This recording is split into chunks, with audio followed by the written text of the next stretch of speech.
हे नाथ नारायण वासुदेव।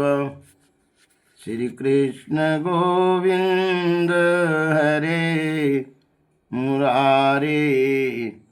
हे नाथ नारायण वासुदेव।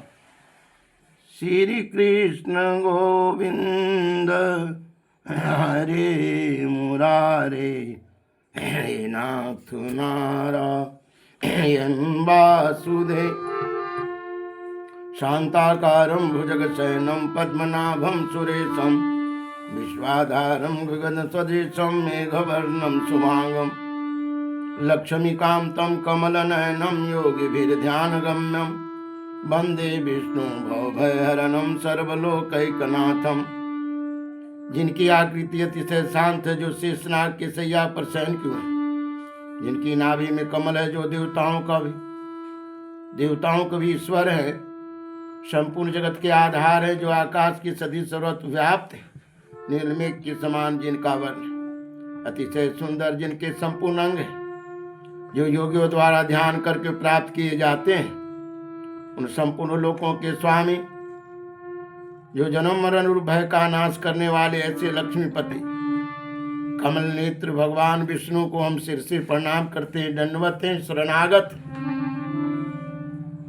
यम ब्रह्मा वरुण इंद्र रुद्र मरुतः स्तुवन्ति सत्वै वेदा संपत् कर्मोपनिषद् गायन्ति यं सामगा।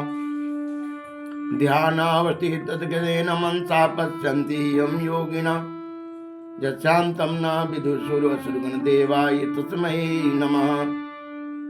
ब्रह्मा वरुण इंद्र रुद्र मरुत गंधि वस्तु तो द्वारा जिनकी स्तुति करते हैं, सामवेद के गाने वाले अंगपद कर्म और उपनिषद के सहित वेदों द्वारा जिनका गायन करते हैं, योगी जन ध्यान में स्थित मदगत हुए मन से जिनका दर्शन करते हैं, देवता और असुरगण कोई भी जिनके अंत को नहीं जानते,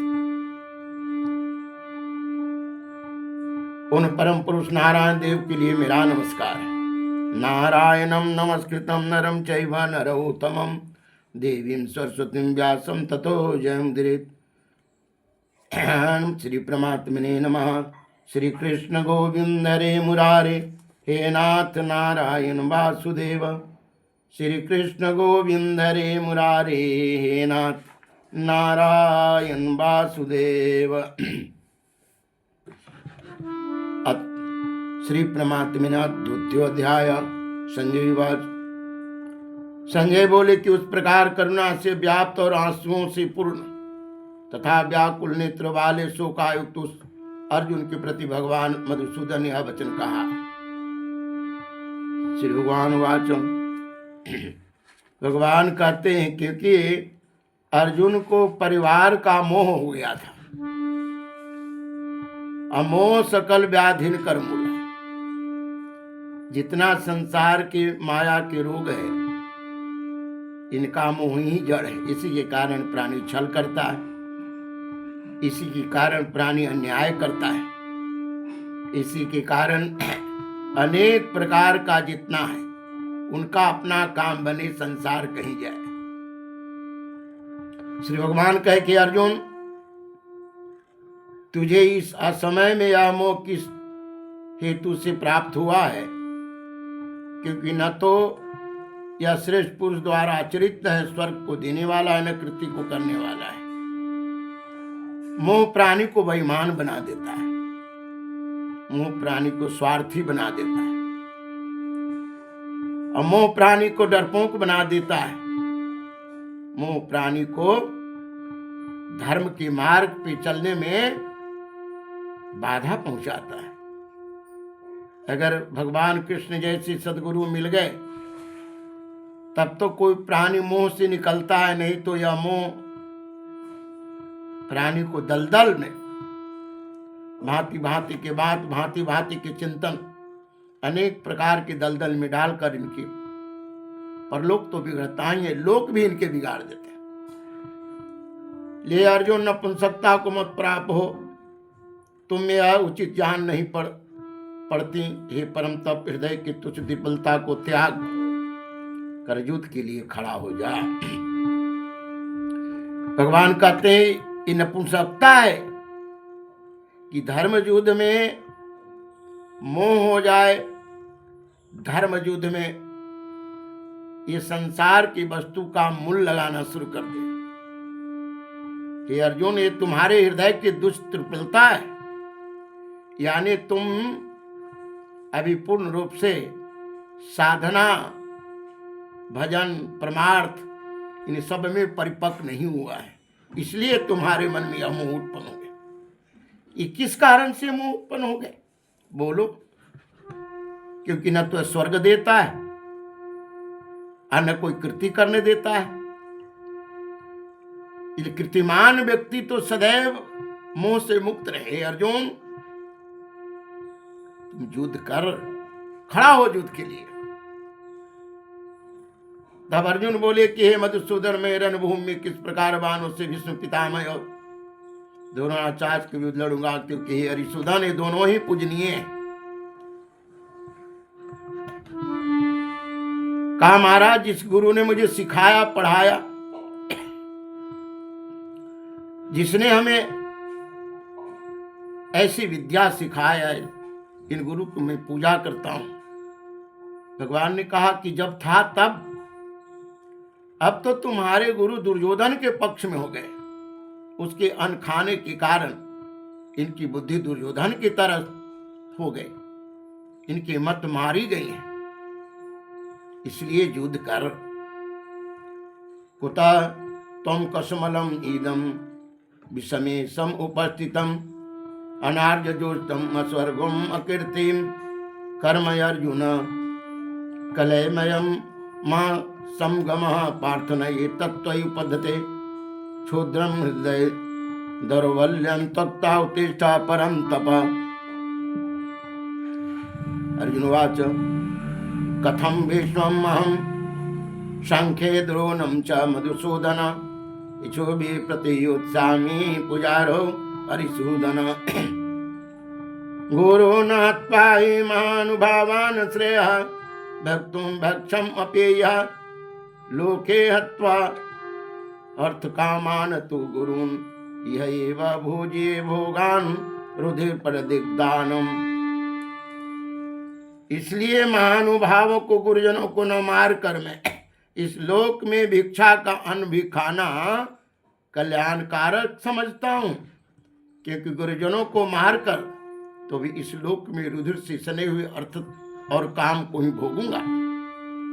अर्जुन जी ने भगवान से कहा, और इस यह भी नहीं जानते कि हमारे लिए युद्ध करना और न करना दोनों में कौन सा श्रेष्ठ है।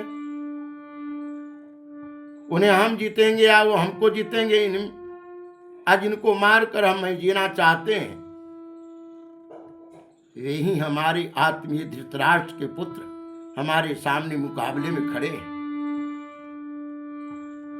क्योंकि दुर्योधन के बारे में अर्जुन जी ने पहले सोचा भी कि दुर्बुद्धि दुर्योधन इस संसार की नकली वस्तु के लिए अपने परिवार को, अपने सारे समूल संसार के रिश्ताओं को नाश करना चाहता है। इसलिए हाय हम लोग ज्ञानी होकर भी ये पाप से बचने का उपाय क्यों नहीं करते। इसलिए कार्यता रूप दोष से युक्त हरत हुए स्वभाव वाला तथा धर्म के विषय में मोहित चित्त हुआ मैं आपसे पूछता हूं कि जो साधन कल्याणकारक हो वह मेरे लिए कहिए, क्योंकि मैं आपका शिष्य इसलिए आपके शरण हूं, मुझे शिक्षा दीजिए। जगत में धर्म की स्थापना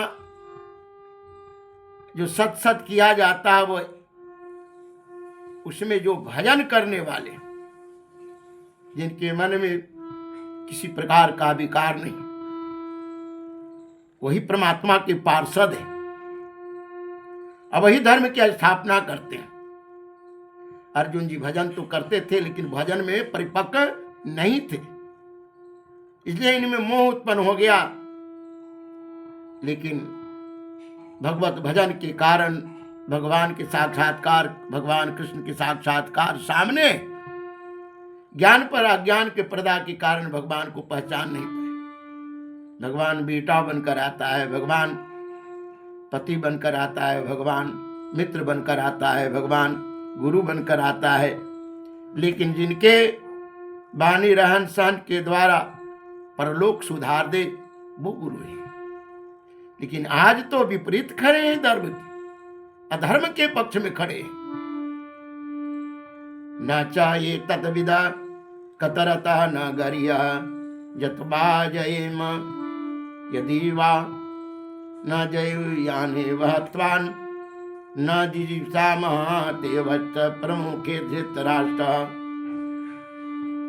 करपन्न दोष उपहत स्वभाव पृक्षामि तुम धर्म सम्मूढ़ चेतसा यत्त श्रेयासयात् निचितं ब्रूहि तत् मे शिष्य तेयहं स यदि मां त्वं प्रपन्नम्। लेकिन एक बात है अर्जुन जी महाराज, उसी प्रकार जैसे नारद जी भगवान के पास मोह होने के कारण गए और भगवान से कहा, यही विधि नाथ होई हित मोरा अकरहु सो कृपा दास में तोरा। तो भगवान के दास बनकर अर्जुन थे।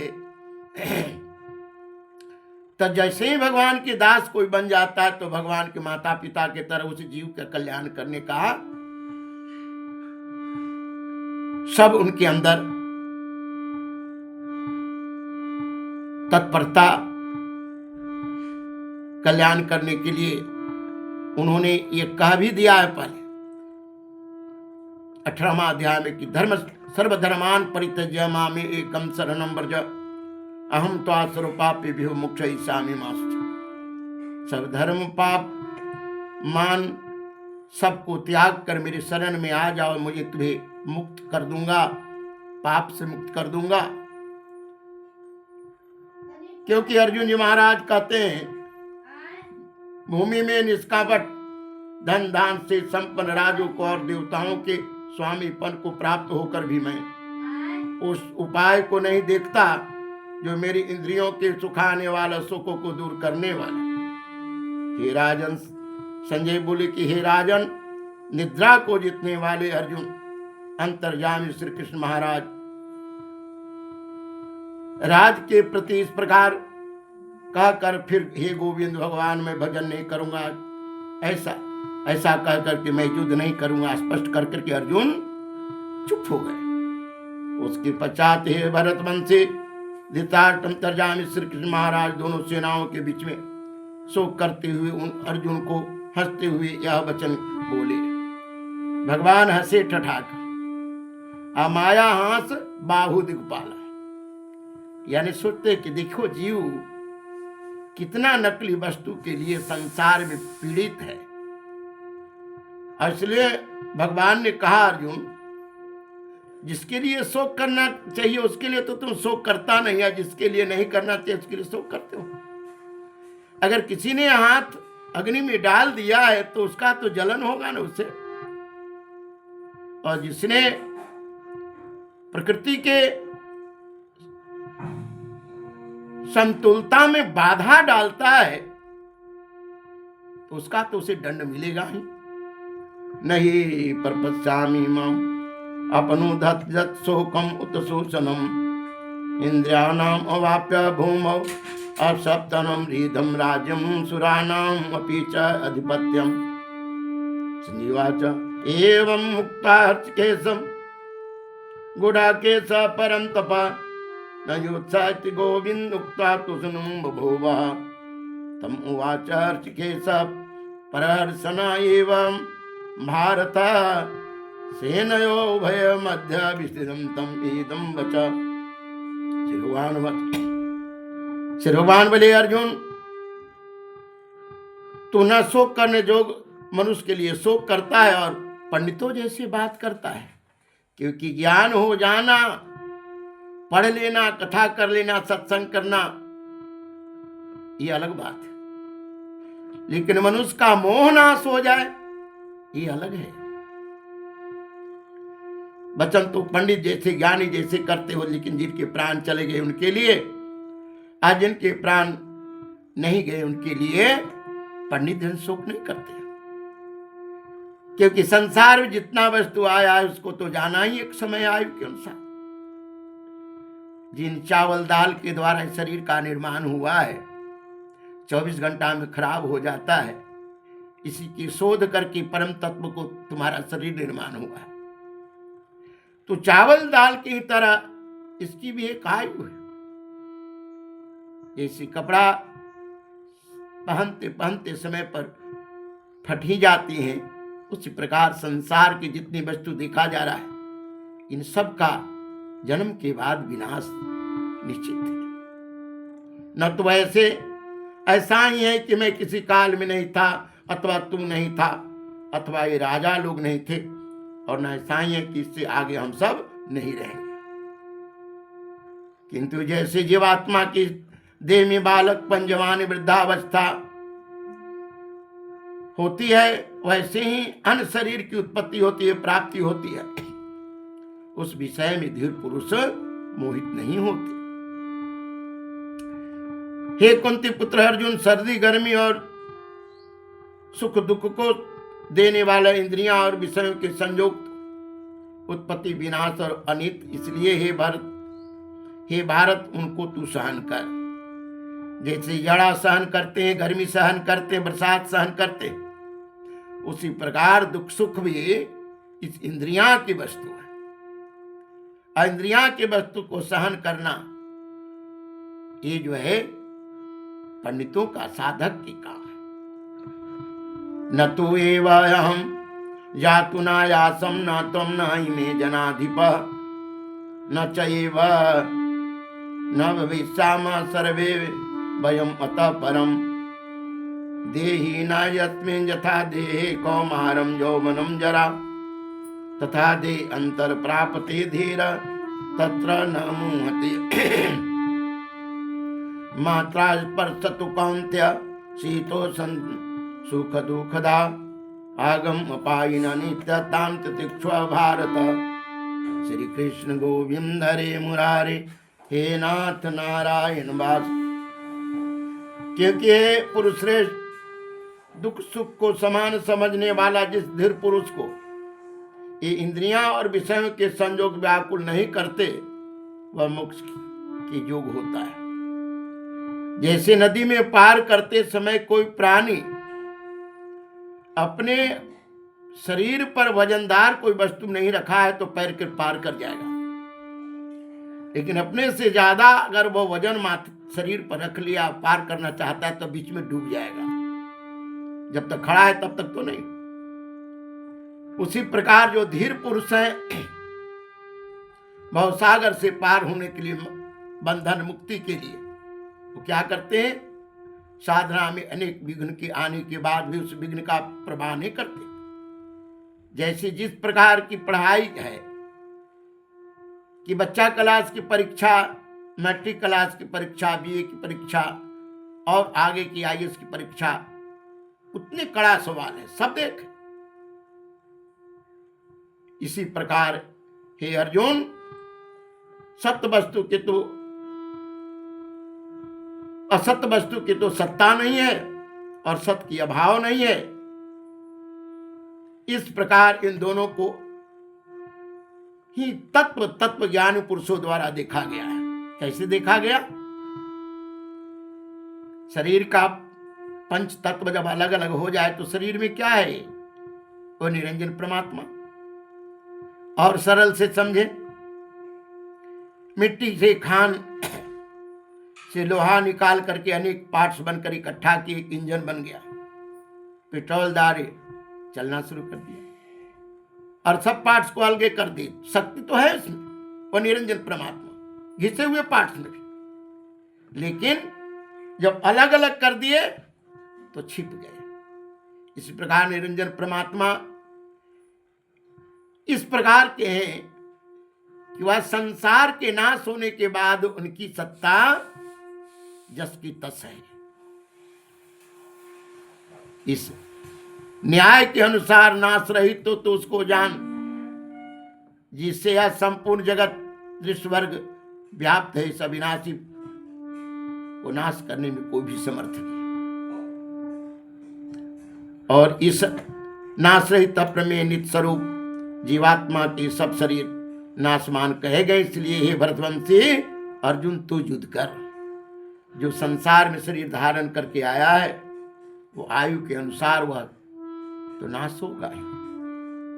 यम ही न व्यथंते ते पुरुषम पुरुषर्षव सम दुख सुखम धीरम स्वयं कल्पते न यत्त विदते भाव न भाव विदते सता उभयो अपि दृष्टायन्त तो अन्नयो तत्त्वदर्शिभिः अविनाशे तु तत्विधेन सर्वं इदं ततं विनाशम् अव्यजत्स अस्य न कच्चित् कर्तुम् अर्हति अन्तवन्तादिमे इमे देहानि तत्स युक्ता शरीरिणः अनासीन अप्रमेयजस्य तस्मात् युद्धस्व भारत। इस आत्मा के अपने कर्तव्य के ही अनुसार शरीर छोड़ना पड़ता है। उसके पहले नहीं, आज जिस दिन काल आ जाएगा तो शीशा के कोठरी में भी आपको कोई नहीं बचाएगा। इसलिए युद्ध करके, धर्म युद्ध करके धर्म की स्थापना, देश की रक्षा ये करना इन पंडितों का, इन धर्म मार्ग से चलने वाला का कर्तव्य हो जाता है। नाश रहित तो कौन है? वो जीवात्मा जो इन 5 तत्व के इकट्ठा होने के बाद इसमें बसा है। हे वसुंधरा तुम युद्ध कर। युद्ध नहीं करोगे तो युद्ध नहीं करने के बाद कहते हैं कि न तो इस लोक का सुख मिलेगा, परलोक तो बात की बात है। जो इस आत्मा को मारने वाला समझता है, जो इसको मारा हुआ मानता है, दोनों ही जानते, क्योंकि यह आत्मा वास्तव में न तो किसी को मारता है और न किसी के द्वारा मारा जाता है। यह आत्मा किसी काल में भी न तो जन्मता है और न मरता ही है, तथा न यह उत्पन्न होकर फिर होने वाला है, क्योंकि यह अजन्मा नित्य सनातन और पुरातन है।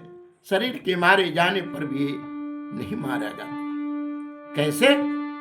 सरल भाव से ही समझिए कि लोहा के पार्ट्स बनने के बाद गाड़ी चली, इंजन घिस गया, अब गाड़ी चलना बंद हो गए, लेकिन फिर उसी लोहा को पुनर्जीवित कर दे तो फिर इंजन चलना शुरू कर दिया। तो इसी प्रकार परम तत्व जो है, ये परम तत्व जल अग्नि वायु आकाश अपनी पावर और आयु के अनुसार अलग अलग हो जाते हैं, लेकिन वो आत्मा जस की तस है। हे पृथाप्युत अर्जुन, जो पुरुष इस आत्मा को नाश रहित नित्य अजन्मा और अव्यय जानता है, वह पुरुष कैसे किसी को मरवाता है और कैसे किसको मारता है।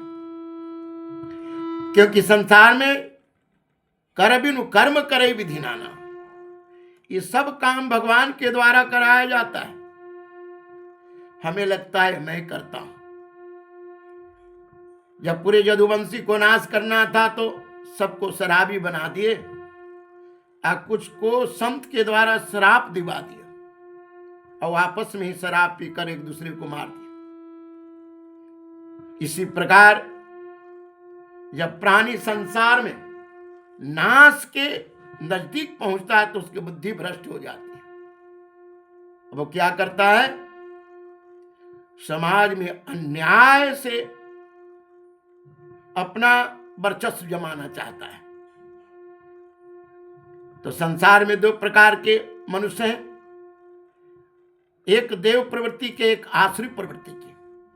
आसुरी प्रवृत्ति वाला मनुष्य शराबी होता है, मांसाहारी होता है, झूठ बोलने वाला होता है, दूसरे के धन हड़पने वाला होता है। देव प्रवृत्ति वाले धर्म की स्थापना करते हैं, समाज सेवी होते हैं।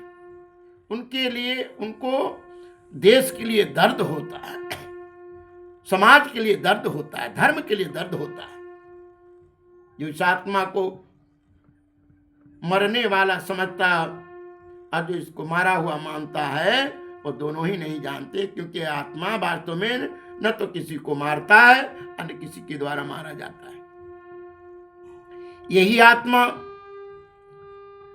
जानने के बाद जिन्होंने इन्हें निर्मल कर दिया, वह निरंजन परमात्मा काल बन करके उस आत्मा को जो जीव बन गया है और अन्याय करना शुरू कर दिया है, उसको दंड देते हैं। भगवान कहते हैं कि अर्जुन, इसलिए मरने वाला जीने वाले जो बात है, ये अज्ञानता के कारण तुम कहते हो, इसलिए तुम्हारे अंदर परमार्थ करने की प्रवृत्ति नहीं होकर मोह उत्पन्न होने से तुम परिवारवाद में फंस गए हो। या एनम बेति हंतारम या चाएनम मन्नते हतम उभौतो न बीजानितः नयम हंते न हन्नते न जायते मर्यते वा कदाचित् न अयं भूत्वा भविता वा न भूय अजानीत सात्वतः अयं पुराण न हन्नते हन्यमाने शरीरे वेदय विनाशेनम नित्यं याएनम अजम अव्ययम कथं स पुरुषः पार्थकं घातयते हन्तिकम्। श्री कृष्ण गोविंद हरे मुरारे नाथ नारायण वासुदेव। और भगवान कहते, यदि तू कहे कि मैं तो शरीर के वियोग का शोक करता हूं, तो भी यह उचित नहीं है, क्योंकि मनुष्य पुराने वस्त्र की तरह ये शरीर रूपी वस्त्र जीव बदलता है।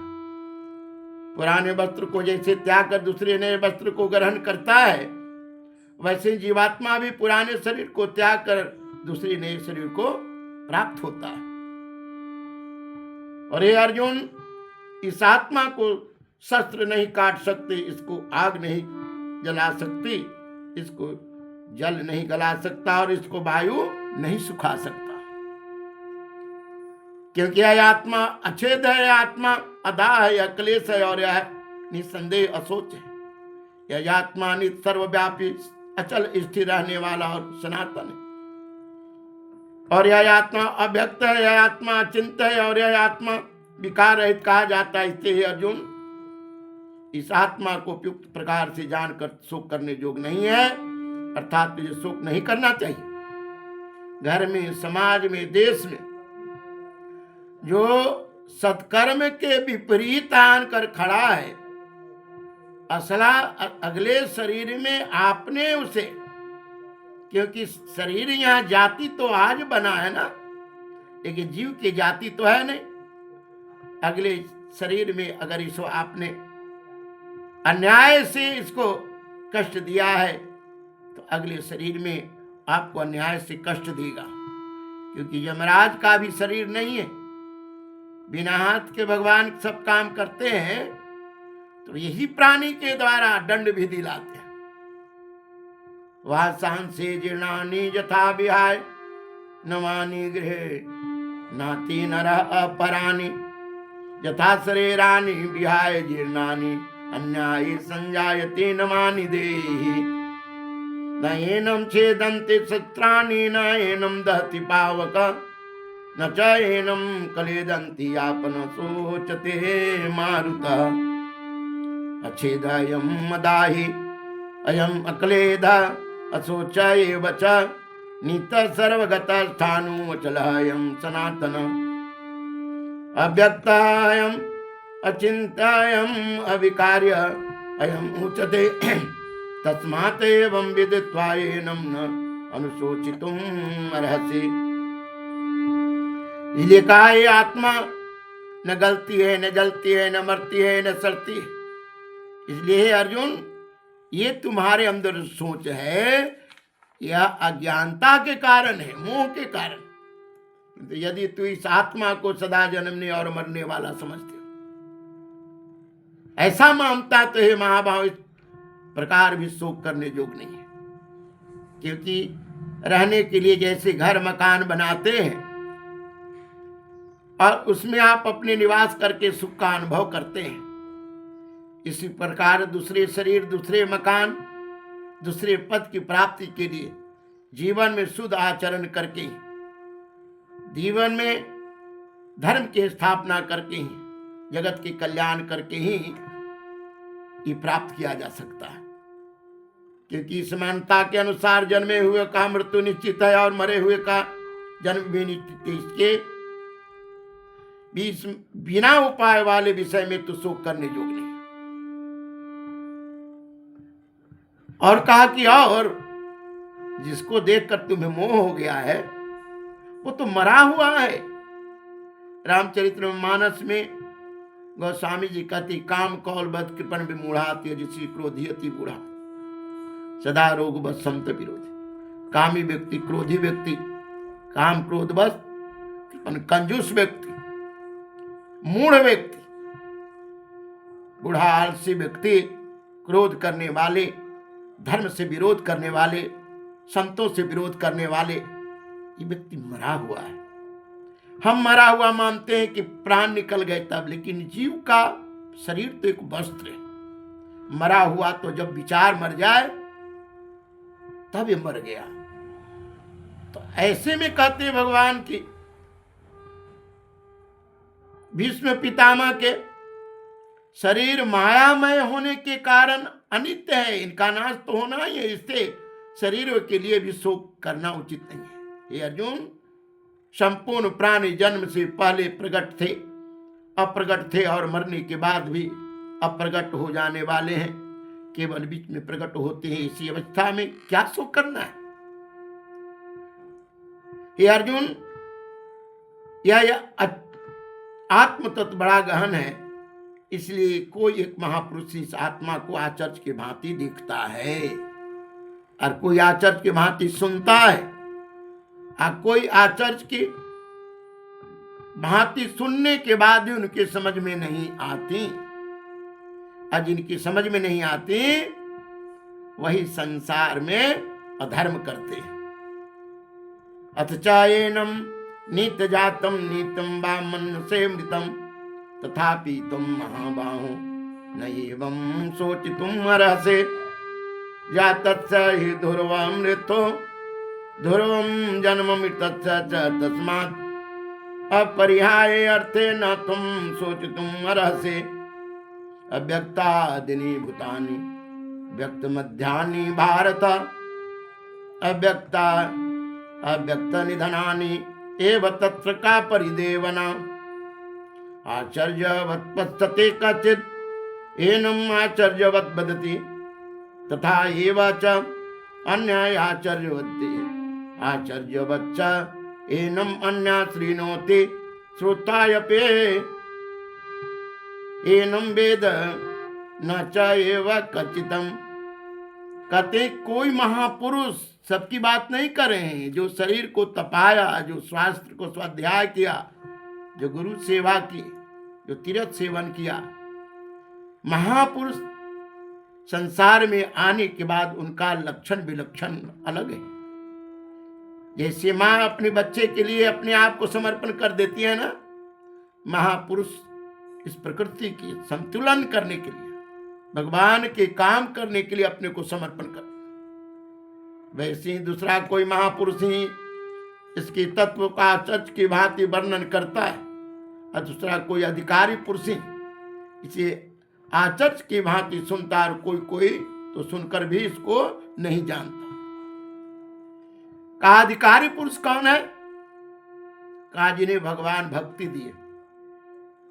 अब भगवान भक्ति के द्वारा वो आत्मज्ञान प्राप्त कर लेता है, तत्व ज्ञान रूपी दीपक के द्वारा उसके अंदर रहने वाले काम क्रोध मोह मल रूपी का नाश हो जाता है, वो जानता है। हे अर्जुन, आत्मा सबके शरीर में सदा ही अबद्ध है, बंधन मुक्त है, बंधे कीट मरकट की नाई। लेकिन तो भी कैसे बन जाता है? व्याधा चिड़िया को फंसाने के लिए जब जाल लगाता है तो बांस की फोफी में एक धागा में एक फल बांध देता है, और चिड़िया उस पर बैठ करके फल को जैसे ही पकड़ने के लिए जाती हैं तो बांस की फोफी स्लिप होकर के घूम जाता है अब चिड़िया को लगता है कि मुझको कोई पकड़ लिया है। ठीक है, जीव इसी प्रकार, इसको न बेटा पकड़ा है, न भाई पकड़ा है, न धन पकड़ा है, कोई नहीं पकड़ा है। ये अपनी मोह के कारण लगता है कि मैं नहीं रहूंगा तो उसका कैसे जीवन चलेगा। अरे उसका तो पहले से प्रारब्ध बना है कि वह राजा होगा कि रंक होगा, तुम उसमें कुछ नहीं करते। इस कारण संपूर्ण प्राणियों के लिए तो शोक करने योग्य नहीं है, तथा अपने धर्म को देखकर भी तुम भय करने योग्य नहीं है, यानी तुझे भय नहीं करना चाहिए, क्योंकि क्षत्रिय के लिए धर्म युक्त युद्ध से बढ़कर दूसरा कोई कल्याण कारण कर्तव्य नहीं है। अब मनुष्य किस शरीर में है? ब्राह्मण शरीर में है, क्षत्रिय शरीर में है, वैश्य शरीर में है कि शूद्र शरीर में? चारों का अलग अलग स्वभाव है। किसी जाति में ये चारों स्वभाव वाले कोई व्यक्ति हो सकता है। अगर पूर्ण रूप से भगवत भजन में संसार से ऊपर उठ गया है तो ब्राह्मण शरीर में धर्म के प्रचार करना, सत पर चलना, तपना, और अगर वह सब ज्ञान होने के बाद धर्म के लिए, समाज की रक्षा के लिए अपने को समर्पण कर दिया तो क्षत्रिय शरीर में। धन इकट्ठा करता है तो वह शरीर में है, और सेवा की भाव है तो शूद्र शरीर में। ये जो है, इसलिए भगवान कहा, हे पार्थ, अपने आप प्राप्त हुई और खुले हुए स्वर्ग के द्वार रूप इस प्रकार युद्ध को भागमान क्षत्रिय लोग ही पाते हैं। भगवान सबसे परमार्थ कराते कहाँ हैं?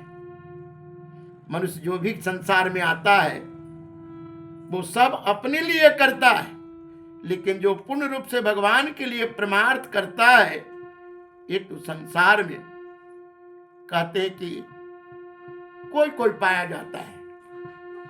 श्री कृष्ण गोविंद हरे मुरारे, हे नाथ नारायण वासुदेव, देहि नित्यं अबद्धायं देहे सर्वस्व भारत, तस्मात् सर्वाणि भूतानि न त्वं शोचितुं अर्हसि। स्वधर्मम् अपि च अव्यक्ष न विकम्पितुम् अर्हसि, धर्मात् युद्धात् श्रेयान्यात् क्षत्रियस्य न विद्यते। यत इच्छा च उत्पन्नं स्वर्गद्वारम् अपावृतं, सुखिनः क्षत्रिये पार्थ लभन्ते युद्धं ईदृशम्। अथ चेत त्वम् इमं धर्मं संग्रामं न करिष्यसि, ततः स्वधर्मं कृतिं च हित्वा पापं वापस्यसि। भगवान कहते हैं कि जिस प्रकार के आपको काम मिला है उसमें निष्ठा रखना ही पूजा है। 50,000 रुपया मास्टर साहब को मिलता है और पैसा लिए और सरकारी छुट्टी पर छुट्टी लिए, और छुट्टी के बाद बच्चे के पढ़ाने का इनके पास एक अक्षर ज्ञान नहीं, और जो 50,000 लिया ये कर्जे तो मिला आपको, क्योंकि बिना कमाए आपने यह वेतन लिया है। अगले शरीर जो आपको मिलेगा वो सड़ा हुआ कुत्ता का, अंधा, बहरा, गूंगा, क्योंकि प्रकृति किसी को कुछ वस्तु फ्री में देती नहीं। इसलिए जिस पद को आप प्राप्त किया उस पद में सच्चाई, उस पद को पूर्ण रूप से निभाना ही पूजा है। किंतु यदि तू इस धर्म युद्ध को नहीं करेगा तो स्वर्ग और अपकृति को खोकर पाप को प्राप्त होगा, क्योंकि पाप क्या है? पाया और जिसको खर्च कर दिया। तथा सब लोग तेरे बहुत काल तक रहने वाले अपकृति को कथन करेंगे। माननीय पुरुष के लिए अपकृति मरने से भी बढ़कर है। आज देश में ये नेता लोग ये नकली वस्तु गदी के लिए जात को बेच रहे हैं, धर्म को बेच रहे हैं, समाज को बेच रहे हैं। लेकिन समाज इस बात को सोचे कि ये तो 10 साल अपनी मजा उड़ा करके चले जाएंगे, और देश जब गुलाम हो जाएगा, आपके घर, आपके गांव, आपके खेती, आपके परिवार को ये अन्यायी राक्षस जब छीनना शुरू कर देगा तो नेता नजर नहीं आएंगे, ये तो विदेश भाग जाएगा। ये सब तो चोर जो है, ये सब बीच में जात में लड़ा करके, आपस में हिंदुत्व को खत्म करके, क्योंकि जब जब देश गुलाम हुआ है तब तब समाज में, समाज के वही देशद्रोही धर्म को धोखा देकर देश को गुलाम कराया है। और जिनकी दृष्टि में तू पहले बहुत सम्मानित होगा, अब लौकिकता को प्राप्त हो जाएगा। ये महारथी लोग तुझे भय के कारण युद्ध से हटा हुआ मानेंगे। तेरे बैरी लोग तेरे सामर्थ्य को निंदा करते हुए बहुत से न कहने योग्य वचन भी कहेंगे। इससे अधिक और दुख क्या होगा? बोलो। न तो युद्ध में मारा जाकर स्वर्ग प्राप्त करेगा, अथवा संग्राम जीत कर पृथ्वी के राज भोगेगा। आकृतिम चापि भूतानि कथय सन्ति ते अभयम संभावित न कृति मरणात् यतिरिच्यते भयात् रणात् उपरतरम संते तुम महारथ ईशाम च तुम बहुमतः भूत्वा ज्ञासते लाघवम् अवाच वादन च बहुन पद्य संते तव यहिता निदंता तव सामर्थ्यम तथा दुःखतरम नो किम हतः वा प्रापसे स्वर्गम जित्वा न भोक्षसे महिम तस्मात् उत्तिष्ठ कौन्तेय युद्धाय कृतनिश्चय। या तो युद्ध में तुम मारा जाकर स्वर्ग प्राप्त करेगा, क्योंकि तुम्हारे वह क्षत्रिय धर्म से पूजा है। इस कारण ही अर्जुन युद्ध के लिए तू निश्चय खड़ा हो जा। यदि तुझे स्वर्ग तथा राज की इच्छा नहीं है तो भी जय पराजय लाभ हानि सुख दुख को समान समझकर उसके बाद युद्ध के लिए तैयार हो जा। इस प्रकार युद्ध करने से तुम पाप को प्राप्त नहीं होगा। तुमने जल को क्या दिया, वायु को क्या दिया, आकाश को क्या दिया, धरती को क्या दिया? किसी को कुछ दिया? मनुष्य शरीर का ऋण तुम्हारे ऊपर पड़ा है। अगर तुम धर्म की रक्षा नहीं करते हो, क्योंकि धर्म की रक्षा, शरीर की रक्षा, धर्म की रक्षा, घर की रक्षा, धर्म की रक्षा, गांव की रक्षा, धर्म की रक्षा, देश की रक्षा। धर्म क्या है? धर्म न दूजा सत्य समान, सत्य ही धर्म है। और अन्याय के विरुद्ध लड़ना ही यही युद्ध है। शरीर के साथ, घर के साथ, समाज के साथ, देश के साथ। ये पार्थ या युद्ध यह बुद्धि तेरे लिए ज्ञान योग की बुद्धि में कही गई है। अब तू कर्मयोग के विषय में सुन। जिस बुद्धि से युक्त हुआ तो कर्म बंधन से मुक्त हो जाएगा, यानी सर्वथा नाश कर देगा। श्री कृष्ण गोविंद हरे मुरारे हे नाथ नारायण वासुदेव। इस प्रकार श्रीमद् भगवद गीता जी के दूसरा अध्याय का 39वां श्लोक तक मैंने अर्थ सहित श्लोक को पढ़ा और मुझे विश्वास है कि आपको अच्छा लगेगा। इसलिए यहाँ पर वाणी को विश्राम देते हैं। श्री कृष्ण गोविंद हरे मुरारे हे नाथ नारायण वासुदेव।